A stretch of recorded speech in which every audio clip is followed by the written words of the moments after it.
Welcome to the fabulous Las Vegas Rotary Club. Rotary International President Mark Daniel Maloney's theme for this year asks us Rotarians to strengthen the many ways that Rotary connects the world, building connections that allow talented, thoughtful, and generous people to unite and take meaningful action through Rotary service. Our club demonstrates every day how we are living President Maloney's mission with our local and international service projects through unity, connections, and action. My name is Jacqueline Thornhill, and it has been my highest honor to serve as your 97th president of the greatest Rotary Club in the world.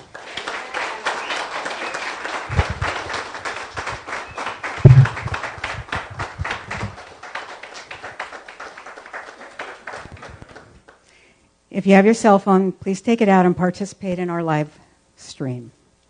On this day in TV history in 2006, Dan Rather's final CBS News report was aired on CBS Sunday morning. In music history in 1967, the Jimi Hendrix Experience made its debut performance at the Monterey Pop Festival in California.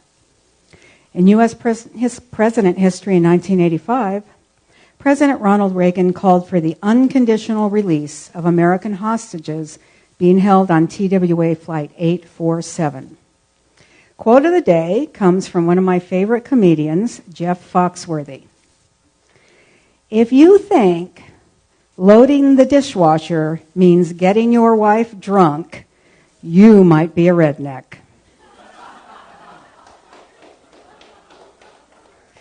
Our invocation today will be led by Kathy Mahan. Thank you, President Jackie. Our invocation today is from the regular non-denominational Rotary invocation list. And it says, "We are thankful for this day that you have given us, for its blessings, its opportunities, its challenges.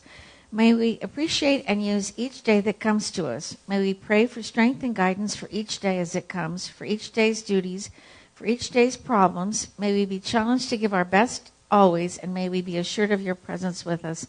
Amen." Thank you, Kathy. Our song today will be led by Judith Pinkerton.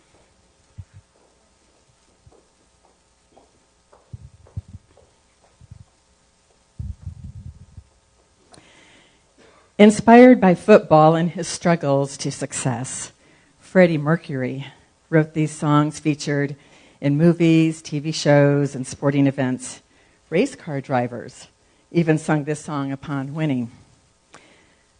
There's going to be two songs, actually. The second song so perfectly describes President Jacqueline Thornhill's leadership this past year. With the pandemic lockdown hit Las Vegas, she didn't miss a beat, keeping herself healthy as well as sparking compassionate care to our members, shifting to online meetings to stay connected and moving funds for special projects that immediately met the needs of our community locally and beyond. So first, we're going to start off with the sister track that precedes this song. I'm going to coach you on how to participate. Simply use body percussion on your table for the first two beats, and when you clap your hands on the third beat, send that energy to President Jackie as we applaud her many triumphs this year, leading the greatest Rotary Club in the world.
I've paid my due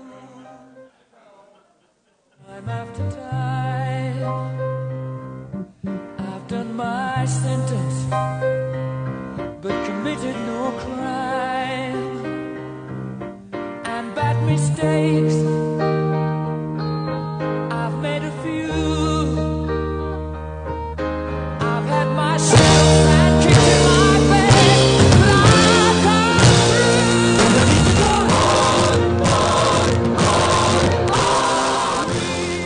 We are the champions, my friends,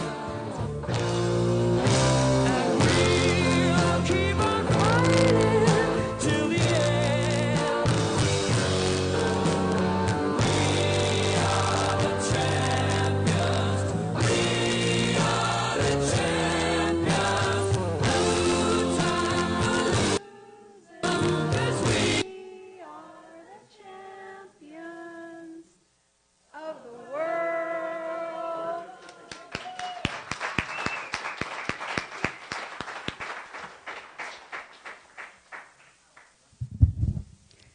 Thank you, Judith. I just love Freddie Mercury and Queen. Please join me in the Pledge of Allegiance. I pledge allegiance.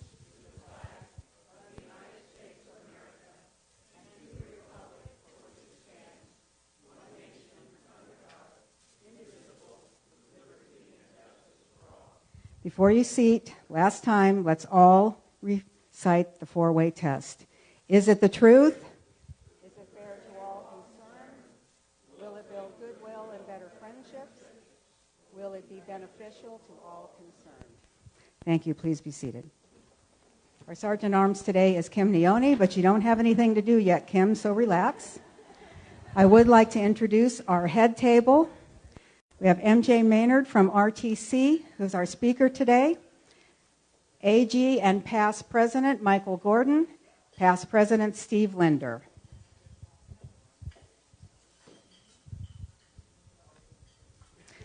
I would like to thank the Rotarians who helped out today. Setup was Kathy Mayen. Greeters Carolyn Sparks and Jamie Goldsmith. Invocation by Kathy Mayen. Song Judith Pinkerton. Teardown Michael Williams. Sergeant at Arms Kim Neone. Our scribe is Tony Kern. Photographer, past President Steve Linder. All things technical, Kirk Holmes and Stu Lipoff. Announcements, a reminder that your monthly and quarterly contributions to the Las Vegas Rotary Foundation is what helps fund our projects. Please consider donating to the endowment fund to keep our club legacy. A good way to donate to the Las Vegas Rotary Foundation is through Amazon. Go to smile.amazon.com, select Las Vegas Rotary Foundation as your charity. Our club donations to date have been $859, and I am doing my part. District conference considerations are a dinner event in each state or one large dinner. I have my last president's meeting, so hopefully we'll have some information on that. Zone reunion. I've heard through the grapevine from Jarita Solari that Zone 26 and 27 may be considering a reunion in Palm Springs, and that'll be to be determined. Maybe perhaps a mini version of the international conference that was canceled. Past President Jim Hunt called me over the weekend. He has 30 chairs donated by the Wheelchair Foundation, and they're being stored in past President Russ Swain's garage. If you know of anyone who may need, please contact past President Jim Hunt, and he's suggesting MS, MD, cerebral palsy, cystic fibrosis, spinal cord injuries, just to name a few. Please remember to recycle your wheels. And please remember the virtual Green Book to sign up for the few events we still have going on. Now I would like to call forward past President Jim Cole for a special presentation.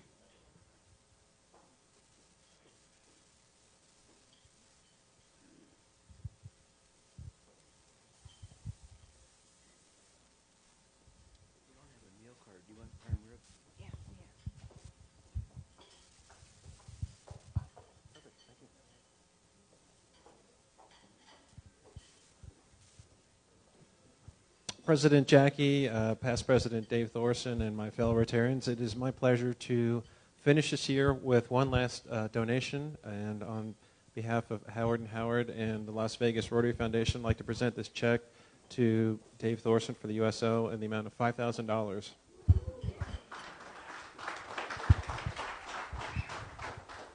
Thank you, Jim, and thank you, Rotary Club. You've been amazingly supportive of the USO this year. In addition to this, there have been a couple of different contributions for programs that we've done here. Just to give you one statistic that I think you might all find interesting, I was on the call with an Air Force general yesterday morning, and he said since the beginning of the year they've lost precisely no airmen to COVID, but 10 to suicide. So, and 2 of them have been out here at Creech in the last month, unfortunately. What we do or what we try to do at the USO is really important in going out and trying to serve the families and the military personnel, not just here in Las Vegas, but around the world. We can't do it without contributions like this. So thank you very, very much for your support throughout the year. The other thing, just on a completely different note, even with this reduced crowd here, we're still the biggest Rotary Club in town, because I've been to them all, and there's more people here than I've seen in any other meeting. So give yourselves a big round of applause. Thank you, Past President Jim. Congratulations, Past President David. Okay, I'd like to call forward Melanie Maldowney, please, for a special presentation.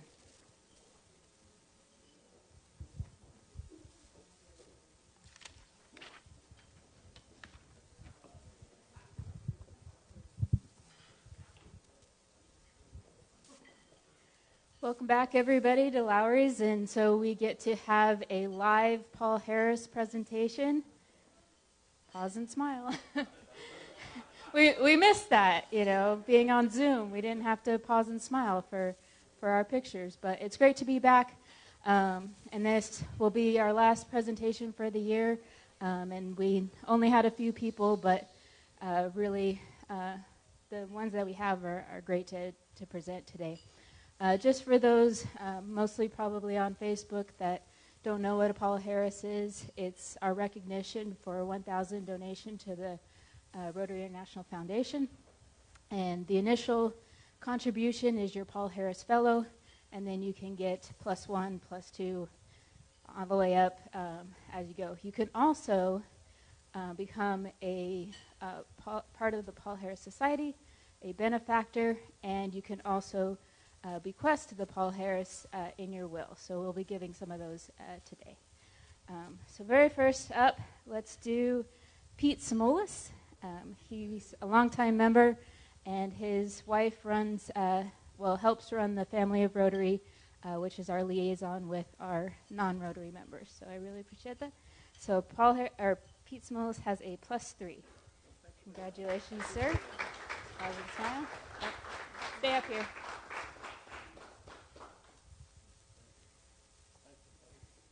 We'll stay up here, Pete.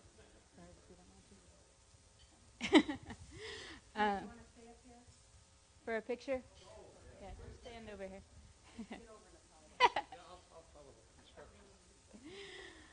The next member we have is somewhat a new member, but she's jumped in with both feet. She's been amazing. She's going to be on the board next year and even jumped in ahead of time. So pleasure to present a +3 to Tony Kern.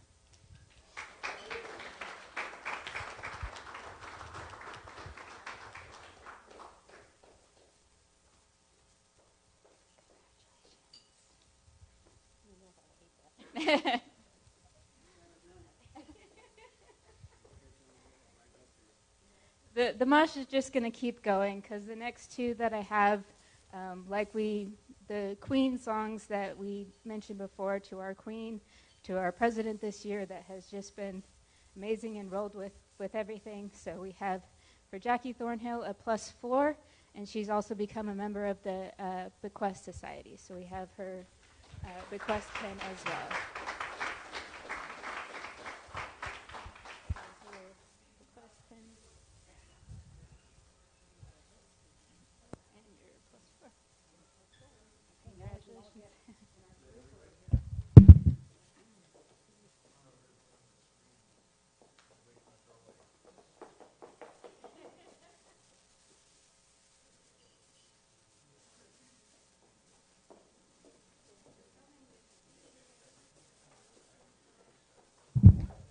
Thank you, Melanie.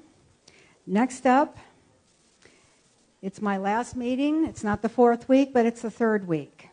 I haven't been able to award Rotarian of the Month for several months now, but I'm going to award 2 of them today. And without these 2 gentlemen, I would not been able to do the virtual meetings. One of them made sure I had a slide deck updated every single week with the song, with the bell that actually dings. And then on the other side, we had someone who managed our meetings, acted as our sergeant of arms, kept the meetings going, did the practice meetings, did whatever we needed to make sure that we could continue virtually during this time. So it was an easy one to think of. So Rotarian of the Month for March, April, May, and June, Captain Kirk Holmes and Stu Lipoff.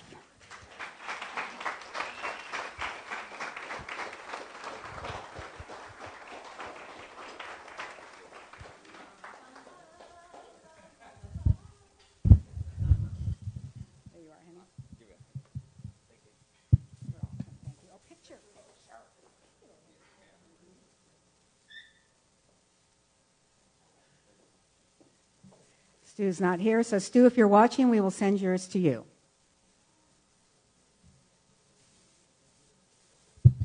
Okay, now I'd like to call Major Randy Kinnaman up for a special presentation.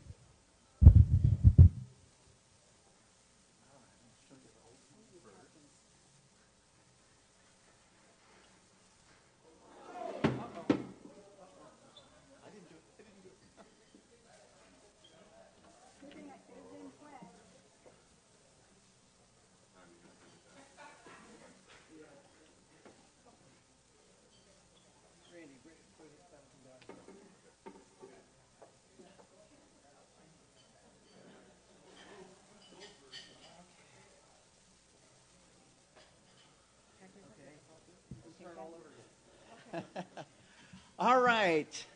This is actually my last Rotary meeting here in Las Vegas. I'll be moving on to Tacoma, Washington. But I have 2 things to show you today. The first one is a trophy that's been floating around since 2007 with a tradition that is over 60 years old. A food drive competition with the Kiwanis clubs here in town. And you will notice that the very first one in 2007 was won by the Kiwanis. But every single year since then, it's been the Rotary Club. And last year, in 2018 year, I should say, we filled up all of the spaces on the trophy. So I have a new trophy for 2019 that I want to share with you. And of course, it has to be just a little taller, a little more exciting. It has place for more yearly awards, and it has 2019 Rotary, the Kiwanis logo, the Rotary logo, and then it says over 50 years, actually should say 60 years, and the tradition continues. And this year, I included the Salvation Army logo on there, because that one didn't say Salvation Army anywhere on there. Well, doggone it. And this has been an award. So, Jackie, I want to proudly say thank you to the Rotary Club for providing the food every single year for over 60 years. It's great tradition, and I hope it continues into the future.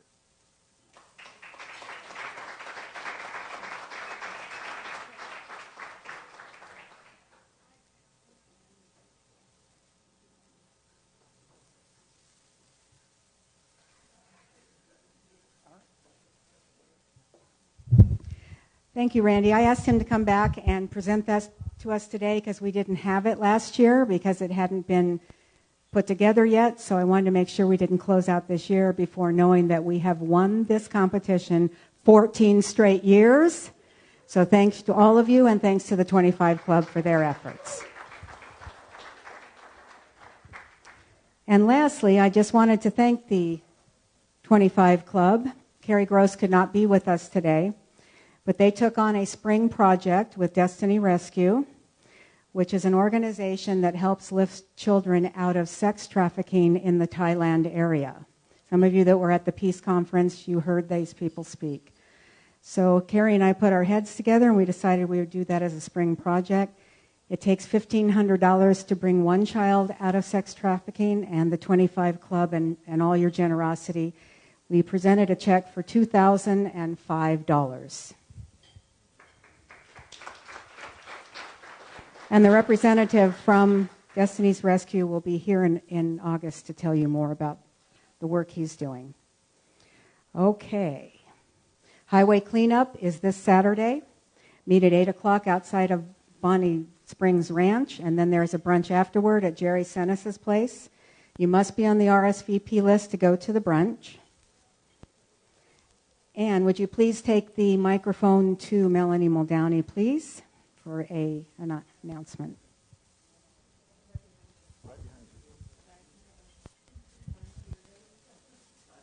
I know.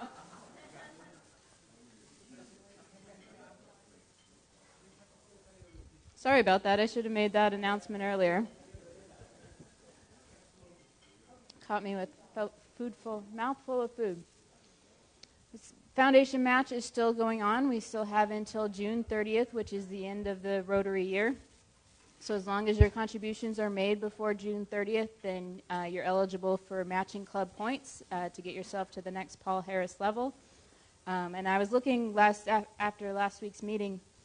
A lot of people are very close to their next level, super close to the next level. So if anybody wants to take advantage of that, just let me know, and I will let you know all you need to do to take advantage of that. So thank you very much. Okay, please take the microphone to Tony Kern, please, for a wrap-up on our membership orientation from the other night.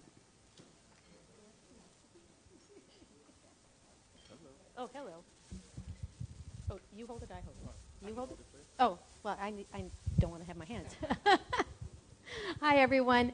We had our first orientation since the whole COVID thing. We had 3 new members to honor at the orientation. One of them happens to be here, Inga Almquist, our newest member, Lieutenant Inga Almquist. She is a pilot at Creech, and she was honored. And we have Bhavin Singh, who was unable to make it. And we also have, and Adrik Akupi was there as well.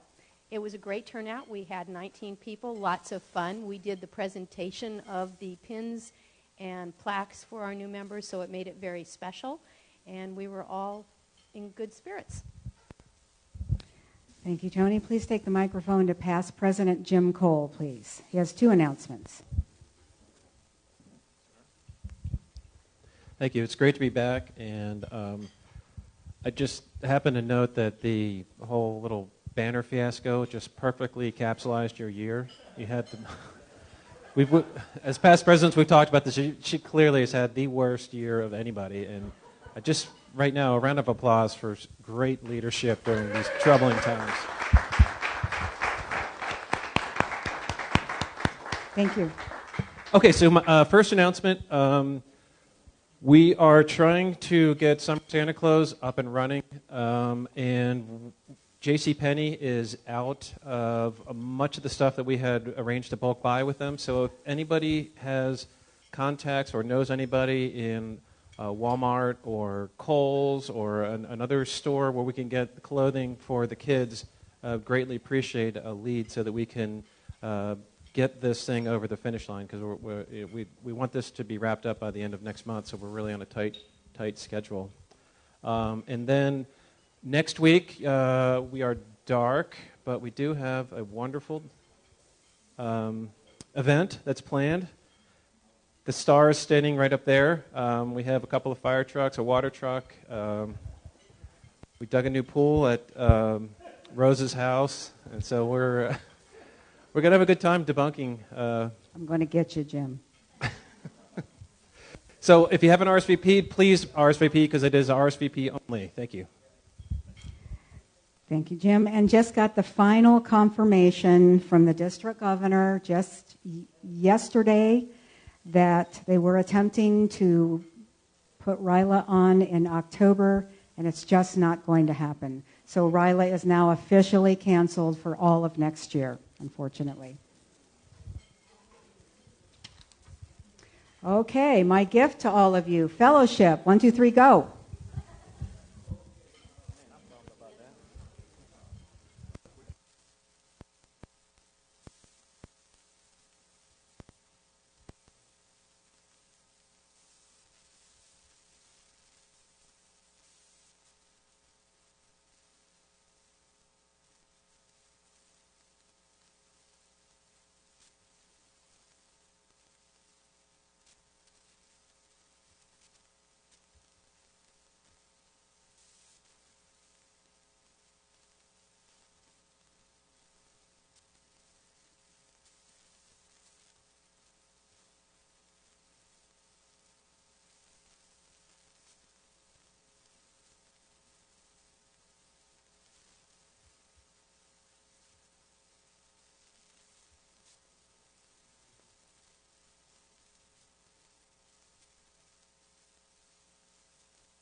Okay, Kim, please take the microphone to Bert Reiner, please.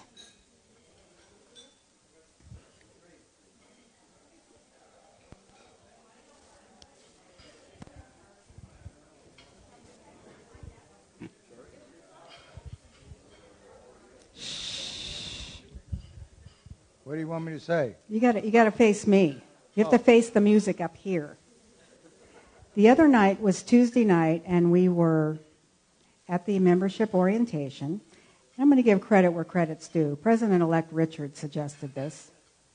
And in the middle of a very somber moment, what happened? I don't know. What happened? Your dang phone goes, ling, ling. We don't do that in meetings. We silence our cell phones. Now mine will go off in a minute. Anyway, for that, thank you for your $97 contribution to the Las Vegas Rotary Foundation. You can sit down now. How generous of you. We don't have a raffle drawing today, so I would like to bring up past President, Assistant Governor Michael Gordon to introduce our speaker.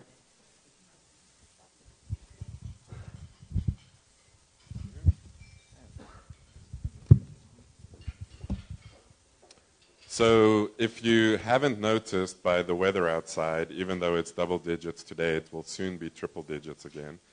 We live in a desert, a natural desert, but also a resource desert, which means that we need infrastructure to get the goods here so that we can have stuff to eat and drink.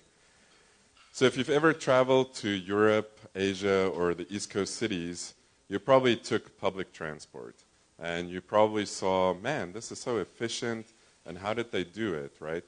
Because of their density, and unlike the western states, land was cheap here, and the developers sought to build horizontally instead of vertically, which means our speaker today, MJ Maynard, part of her job is to bring all the disparate areas of the valley together using one transportation system. So imagine there is a senior living in Summerlin who needs groceries. Does the bus line go by a grocery shop, and how long does it take?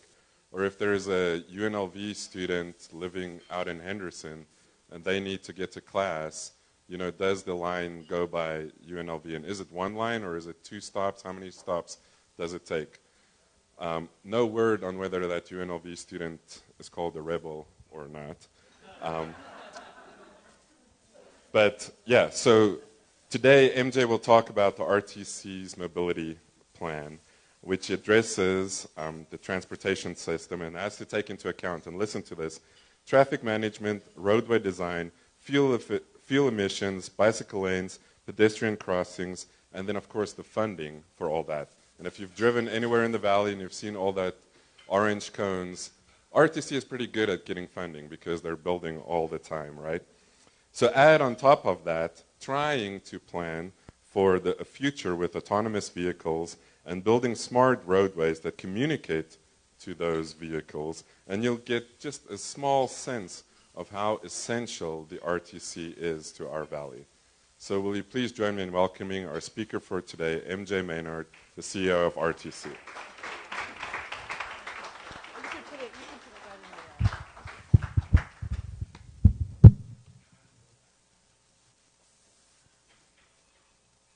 I have to. Somebody said this is the largest Rotary. I have spoken to quite a few. I think you're kind of the coolest because, Freddie Mercury and great music. I'm coming back. Fun group. So today, it's been 132 days since I spoke to a group of people in person. So I'm so happy to be here to see real live faces. I've spent the last few months as we all have sort of hunkered down, and I've seen faces on screens, right? We've all become Zoom and WebEx experts. So again, really happy to be here. A little nostalgic though, because I'm used to walking into a room and shaking hands, giving hugs, and boy, I sure look forward to the day that we can all do that again. So again, thanks for having me here. Brief presentation. I'm going to talk A little bit about who the RTC is, because I'm always, it's not uncommon. Most people think we just are the bus people. I'm going to talk a little bit about, actually a lot about how COVID-19 has impacted what we do. And then I'll briefly talk about the regional plan that Michael spoke to, really what does the future look like for mobility in the event that funding is identified. Let's see. We need I don't know if this is not moving on. Yeah, let's.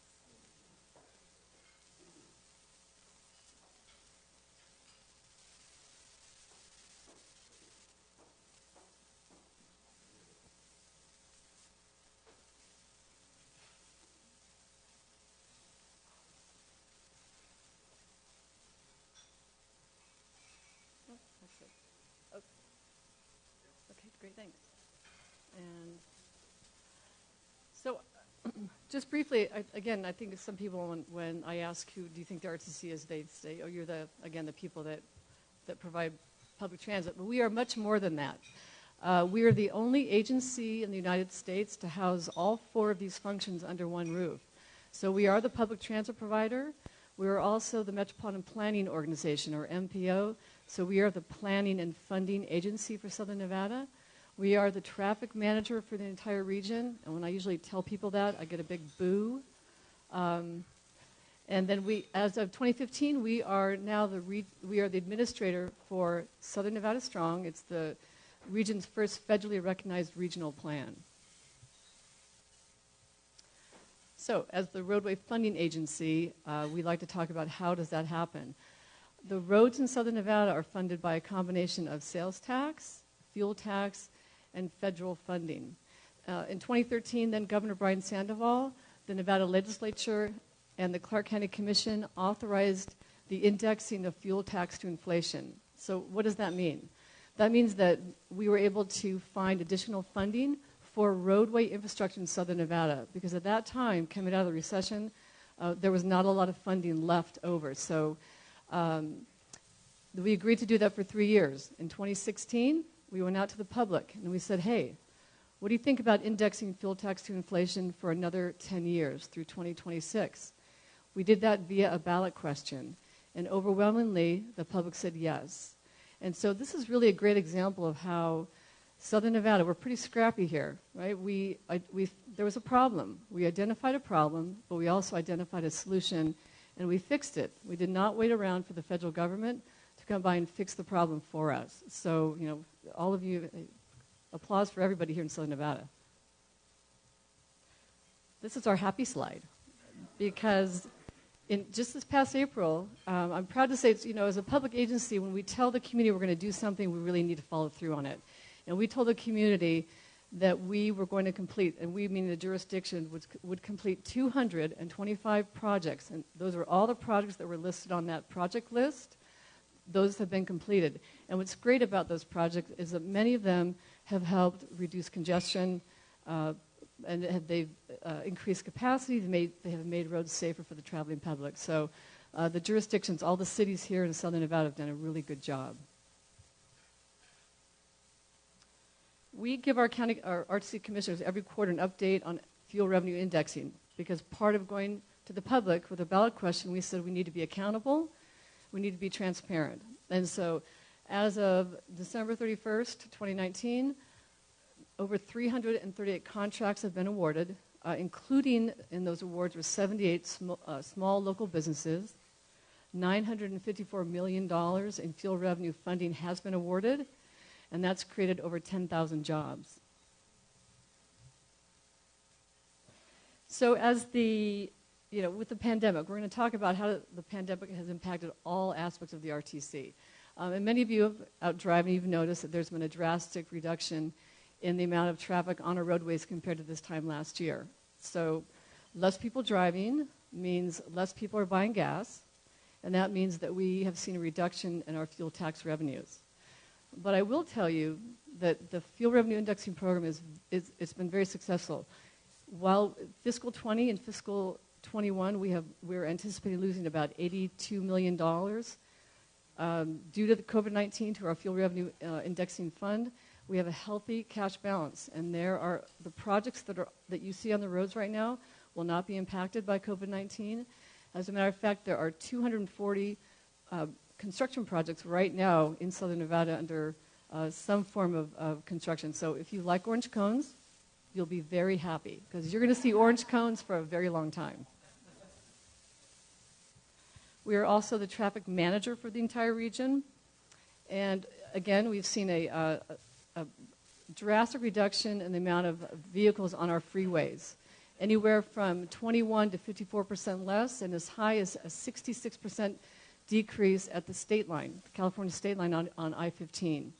You know, with the governor moving us into phase 2, with the recent opening of some of the casinos, we have seen an uptick in traffic. I just talked to the traffic management team who shared that just this past weekend, the traffic volumes at the state line were only 18% difference between that first weekend in March.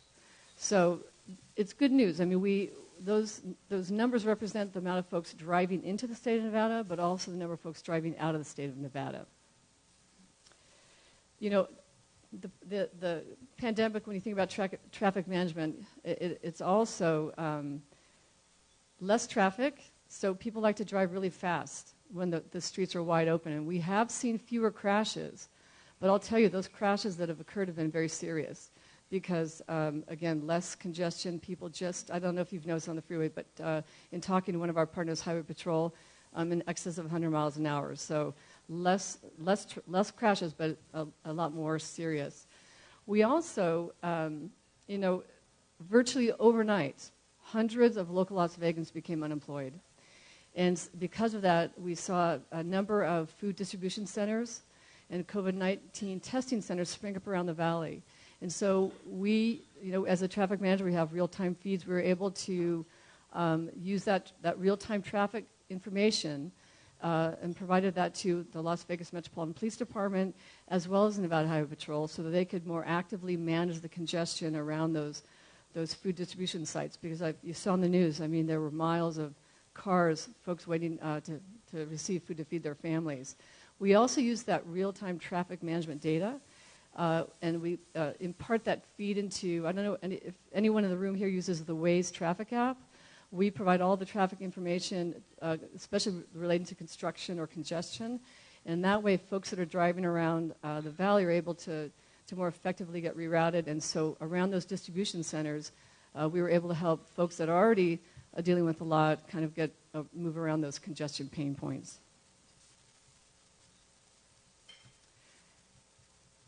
And this is usually what most people know about public transit. You know, it's our responsibility as the RTC to ensure that there are public transportation options for both tourists and locals.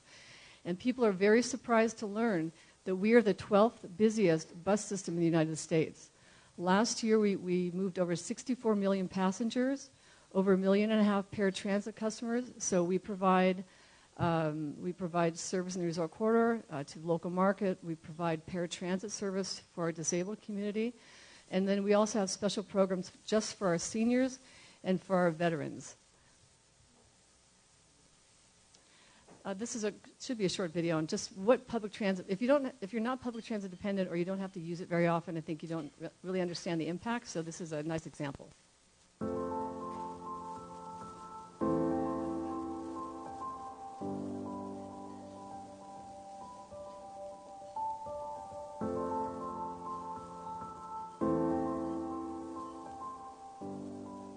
My work starts at 4 in the morning, so when I get up, it takes me maybe 5 minutes to walk from my home to the bus stop. It's reliable, so I only have to wait 5 minutes at the bus stop.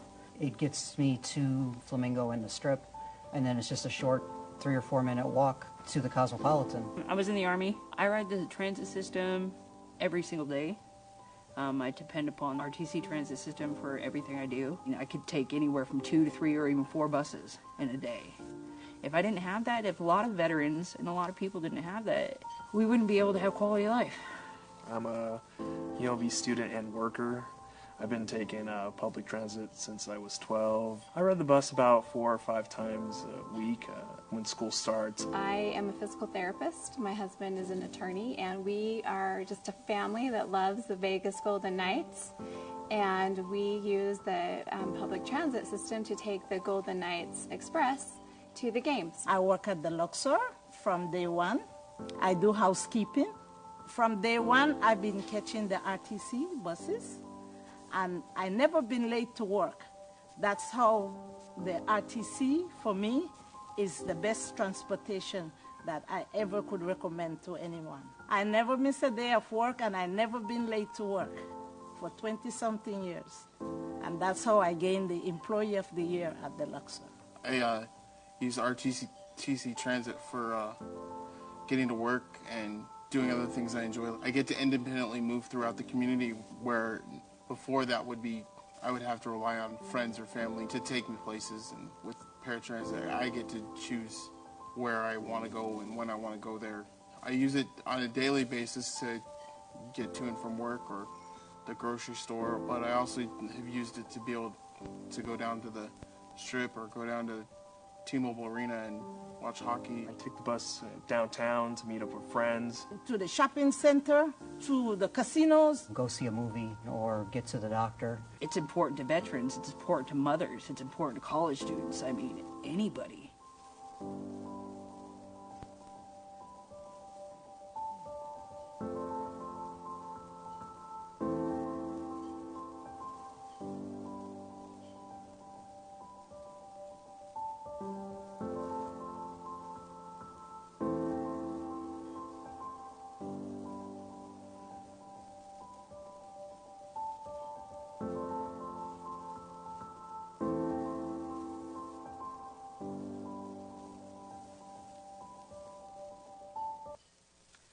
Okay, so those are some of our customers. This is the best part of my job, is that we get a chance to impact in a positive way people who live here in the community. So what has the pandemic done to our public transit system? Quite frankly, it's devastated. It's devastated really our revenue, ridership. The two sources of funding for public transit is sales tax and fare revenue. And like this, at the state level, the local level, we're all dealing with the financial impacts of COVID-19. And so this has been particularly hard. Pre-pandemic, we were one of the fastest growing cities in the United States. And we had, there were areas of Las Vegas, the Southwest, for example, has literally no transit service. Areas of the Northwest, West Henderson. And so we had a lot of folks reach out. The desire was there to have public transit, but pre-pandemic, we had a budget deficit in our transit fund. So lots of money on the streets and highway side of the house. We had a deficit of about $21 million every year. Because of the pandemic and the sales tax, the fact that we've lost so much money in our sales tax, we were facing a deficit now of about $117 million. And so I'm sure you read in the paper, the federal government came in and provided something called the CARES Act to public transit systems around the United States. That is a Band-Aid. So that's going to help us through fiscal 20, which we this is the end of fiscal 20, fiscal 21, a little bit into fiscal 22.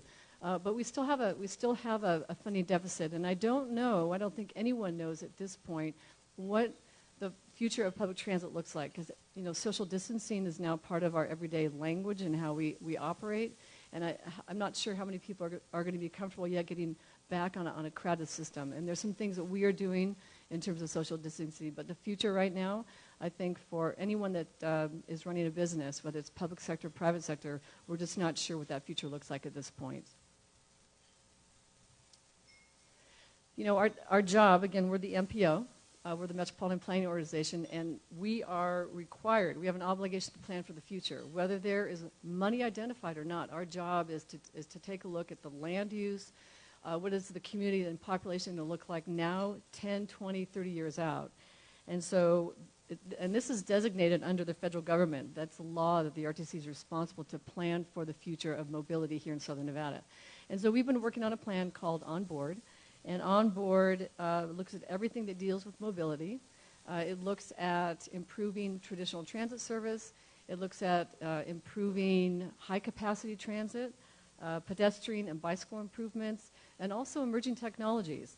So I'm going to share another short video with you that speaks to what the onboard plan is and the strategies that are involved that will help move us forward. Work, school, care, freedom, fun, life. We all need to connect with the things that move us. And one question faces us all. How will we get where we need to be? Southern Nevada's population has nearly doubled since 2000, and it shows no signs of slowing down. This rapid growth brings many challenges, and how we connect from one part of our region to another is perhaps the greatest challenge of them all. Our rapidly increasing population creates an unsustainable increase in the number of vehicles on our roads, and our current transportation infrastructure cannot keep up.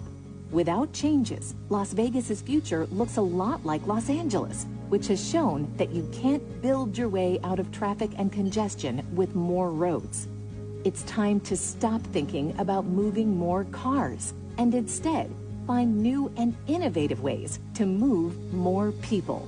That's the motivation behind On Board. Find sustainable transportation solutions that will improve our way of life, our environment, our economy, and keep us connected to everything that moves us. On Board imagines 8 innovative strategies for growth to help all Southern Nevadans connect more easily, more efficiently, and more safely to everything that moves us. From all of our neighborhoods to the Strip and downtown, to major events and destinations, to our airport and beyond. For trips both long and short, whether you're on wheels, rails, or on foot, we aim to connect our community based on what's most important to you. We need to think bigger, bolder, and differently, just as we always have, in order to better plan for tomorrow. 1. Let's consider more high-capacity transit, including light rail and bus rapid transit, providing faster, more frequent service on high-demand routes. 2. Expanding existing transit to reach more people, homes, and jobs. 3. Increase safety and security through additional lighting, shelters, and safety features like protective bollards and security personnel for all users. 4. Make short trips easier with bike lanes, widened sidewalks, pedestrian crossings, shade, and landscaping. 5. Increase and simplify travel options for older adults, our veterans, and people with disabilities. Doubling service to medical appointments, community centers, grocery shopping, and other important services. 6. Improve connections to major destinations like McCarran Airport, major job centers, and event venues through express bus routes, commuter services, and game day and event shuttles to ease congestion and delays around major events and shift changes. 7. Improve transit services for employees on the Strip and downtown through express shuttles, pedestrian connections, and back-of-house drop-off. And finally, 8. Leverage technology to improve mobility and sustainability, making it easier to plan, book, and pay for trips, including real-time arrival and departure information, and going one step further, using clean fuel technologies and charging networks to both transition to an all-electric transit fleet and support electric vehicles in Southern Nevada. Our majestic mountains and deserts, nature and neighborhoods make this area the wondrous community it is. It also means we're running out of space to build more roads like we've always done in the past. If we're truly going to protect our future quality of life, connecting with On Board is the only way forward. And for this to work, it has to be our collective imagination. With your input, passion, and vision, On Board will turn into our community's plan. So let's write the future together. The time to get on board is now. certainly, I get sad sometimes watching these videos. Like everybody's together and it's busy and there's a lot of construction, a lot of traffic in the resort corridor. So when as we've worked on this plan the last couple of years, I hope that you know that a big part of this is not just the RTC sitting around our offices thinking what's best for Southern Nevada. This really is about getting out to the community, because our job is to listen to what you want, and it's not just about folks that ride public transit. This is about the infrastructure. What does that look like? This is about roadways, how much you want to spend there. This is about what does your land use and planning look like. So we've spent the last couple of years a lot of community engagement to get these we're calling them 8 big moves. And these are the strategies. This is what we heard from the community. At the time that we've spent on this plan, this was all pre-pandemic. And so some of this almost feels a little disingenuous that when we're talking about a plan of this magnitude, when I think the next couple of years are going to be a little tough here financially for the entire state. But again, our job really is to look at not only today, but what does the future look like? And I think Las Vegas will continue to grow once we get on the other side of this. And capacity is an issue and the way we move folks around.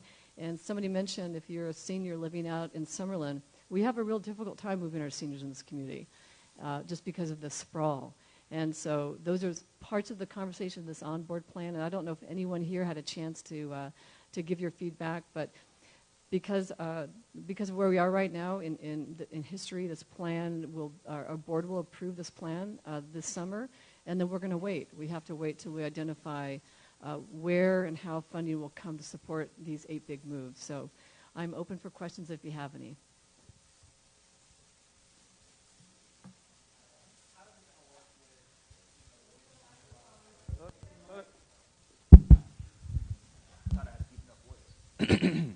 How's it going to work with the wind talking about tying into the Hyperloop and some of those pieces? That's the first question. The second one is, are any of these plans going to connect that light rail to the airport like every other major city has? That's something that's unique to Vegas. We're the only city where the light rail doesn't start at the airport. Right. Oh yeah. Taxi so the cabs. monorail's not the RTC, and yes, the fact that it does not connect to the airport, I'm just going to be very PC here and say it should.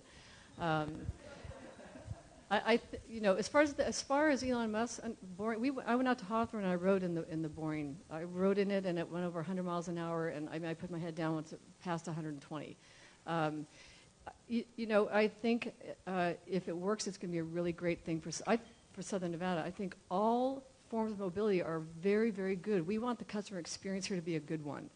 From the time you get off at McCarran, instead of waiting in line 30 to 45 minutes to get to the airport, or excuse me, to the Strip that's not that far away. So there's going to be a lot of interest from the other hotel properties that this is supposed to go live, January CES. And so if that first leg is successful, I think, again, there'll be more opportunity for underground movement.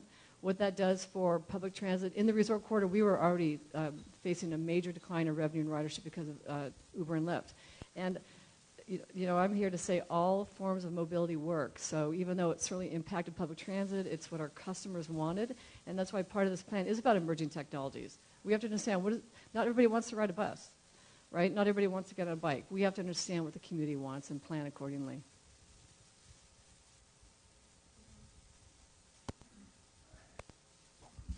Thank you. Question about the Raiders Stadium, and once games do resume there with full capacity, about what the plans are to move people there efficiently, and then also just personally curious if there's any plan for any kind of bicycle parking or facility there.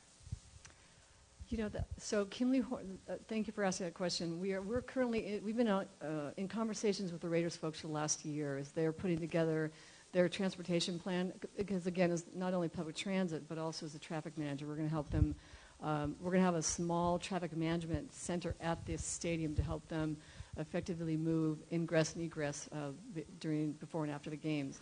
The Raider plan, if you've seen it, encompasses all types, whether it's from shuttles to limousines, Uber, Lyft. This is the first stadium in the United States that's been built around rideshare. And so that's going to be a big component of what they do. We'll be a part of that. As a public agency, though, we've got to make sure that we follow the law. We are not allowed to compete with the private sector and use buses that have been paid for with federal dollars. And so that's the right thing to do. So we are working with them to figure out a plan on how we're going to at least move folks from the Strip to the stadium, and then how we're going to move folks from express routes like the Golden Knights, which they pay us for that service. The Raiders would have to do kind of the same thing.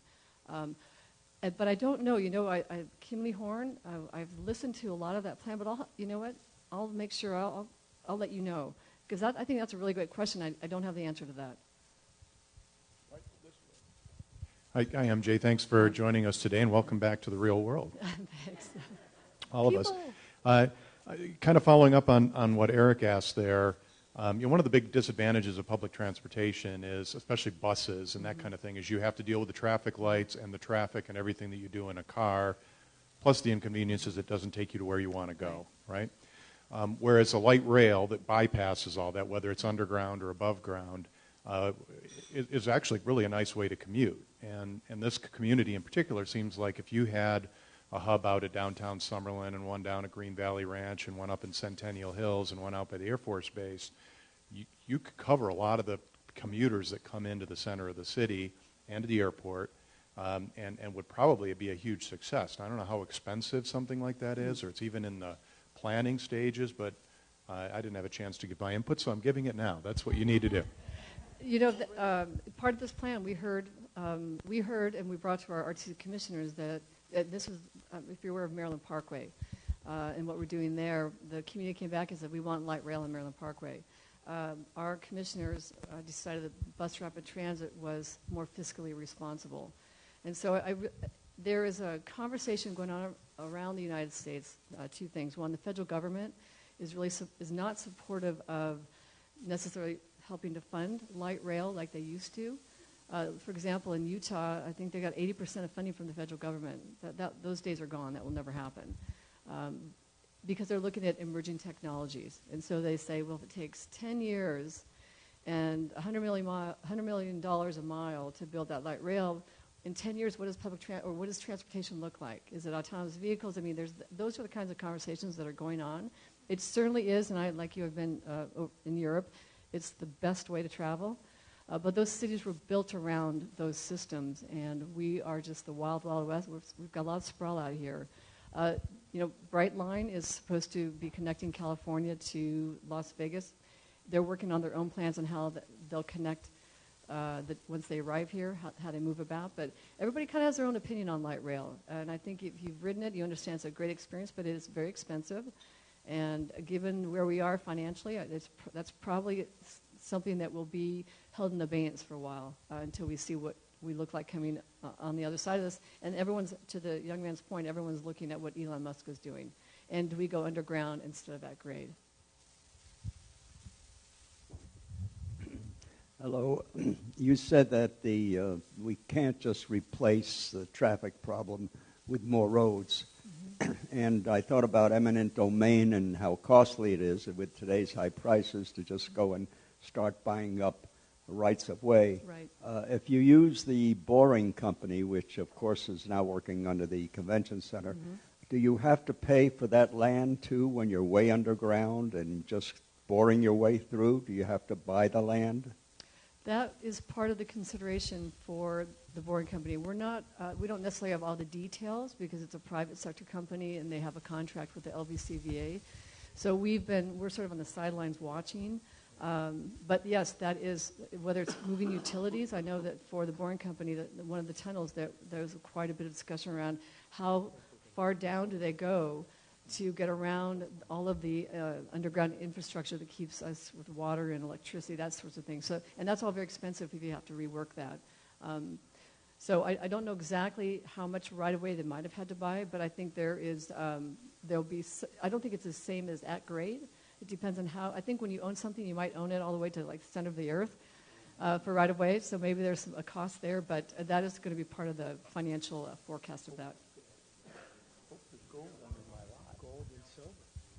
Thank you again for coming today. Oh, thanks for having me. As I was watching the video and the people talking about how they ride the bus to work every day and they're never late, it made me think of the crisis we have here every year, every school year, of children who don't get to school because the Clark County School District buses break down, or they're short of bus drivers, or a variety of reasons. And each year there's an outcry: why doesn't the school district get out of the bus business and contract with somebody who knows how to do it? Right. What is the status of that? Are you still? Is the school district talking to the RTC about that? We have. Am I being recorded? We've had ongoing conversations actually with Clark County School District for years, and we have had stops and starts with pilots with the school district. When Dwight Jones was the superintendent, he came from Chicago, and the school kids in Chicago took public transit to get to school.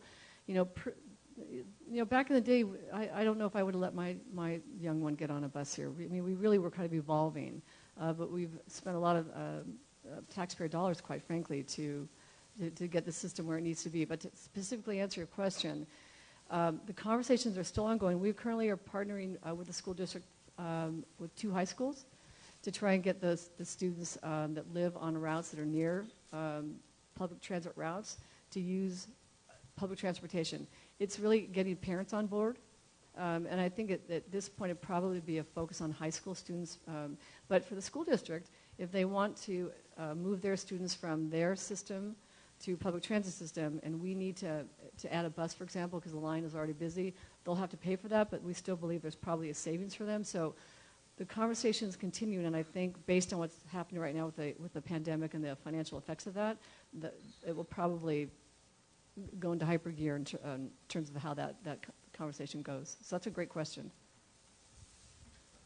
I know this is a money issue, but I drive by and I see people standing by bus stops and in the heat, and there's just a pole. There's not really shade. Right. So is there a way or a reason, I know except for money, that there isn't shaded cover at the bus stops currently? And I know I'm talking about specific ones, not all of them. No, I know we're spending a lot of grant money on bus shelters, even just for shade. But if a shelter is on a sidewalk, or just a pole, and we cannot put a shelter on a sidewalk unless it's got 5 feet and it's pushed back for safety. And so some of the old shelters are on sidewalks, they're grandfathered in there. In some cases, there's nothing that we can do. But our goal, because you're right, it's a terrible experience for our customers in the heat. So I know we always ping you, when are you going to do this, when are you going to do that? But I want to take this opportunity to give you guys kudos for one great thing that you do that I enjoyed during the closure.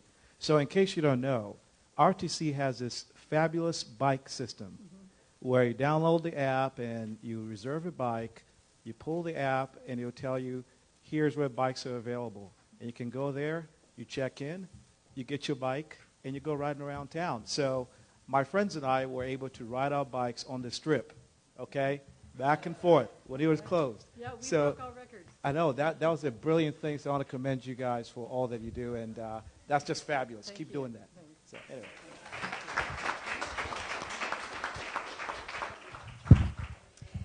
MJ, thank you for coming and being our first speaker back at our meeting after, well, never mind how long.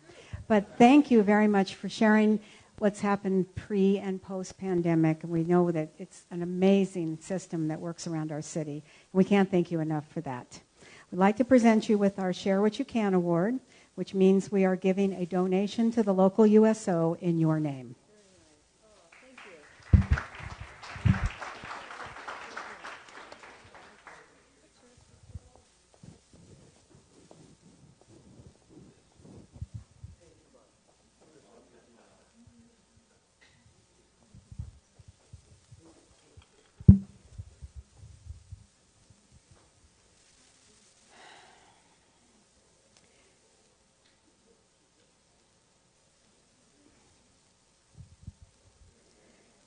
This, everyone,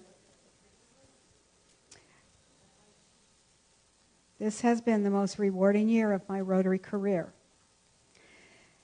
Thank you to all of you for making it so.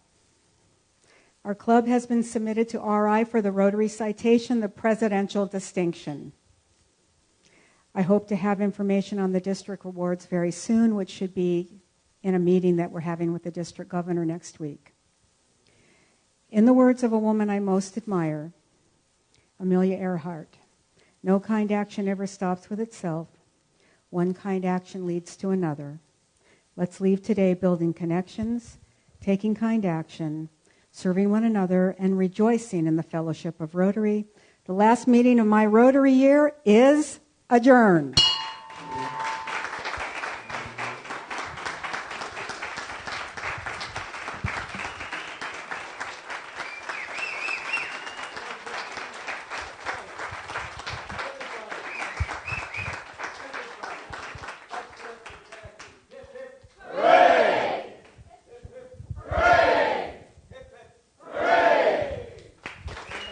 Thank you all. It's been my greatest honor. Board meeting in the back of the room shortly right after.